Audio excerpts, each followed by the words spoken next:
আমি নৱোদয় বিদ্যালয়ৰ 9 শ্ৰেণীৰ ছাত্ৰ ইয়াতে আৰ্ট ইৰিগেশ্যন টেকনলজি বনাইছো মোৰ নাম আগস্তা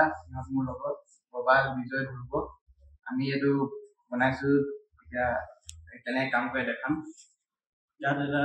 মইশ্চাৰ সেন্সৰ আছে যোনটো ৱায়াৰছে কানেক্ট হৈ ইয়াৰ ভিতৰত আৰ্ডিনো ৰিলে বেটাৰী লগত কানেক্ট আছে তাৰ পৰা ইপিনে পাম্প এটা আছে পাম্পটোৱে ইয়াত ভিতৰত পাম্প এটা আছে পাম্পটোৱে যেতিয়া আমাৰ ইয়াত পানী মইশ্চাৰটো যেতিয়া নাইকিয়া হয় তো ইয়াত পানীটো নিজে নিজে সাপ্লাই কৰে তেতিয়া বিজয় বুজাব আমি যেতিয়া পানী যেতিয়া নাথাকে তেতিয়া আমাৰ মটৰটোৱে নিজে নিজে কাম কৰিব ষ্টাৰ্ট কৰে আৰু যেতিয়া পানী ফুল হৈ যায় তেতিয়া নিজে নিজে মটৰটো অফ হৈ যায় আমি এইটো আমি ইৰিগেশ্যন চিষ্টেমত ইউজ কৰিব পাৰোঁ যেতিয়া পানী নাইকিয়া হয় তেতিয়া পানী দিবৰ কাৰণে আৰু যেতিয়া পানী হৈ যায় তেতিয়া মটৰটো নিজে নিজে অফ হৈ যাব তেতিয়া আমাৰ পানী নষ্ট নহয়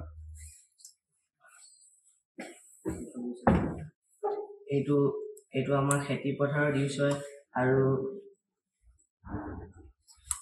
আৰু গছ-গছনি পানী দিবলৈ ব্যৱহাৰ কৰোঁ ইমান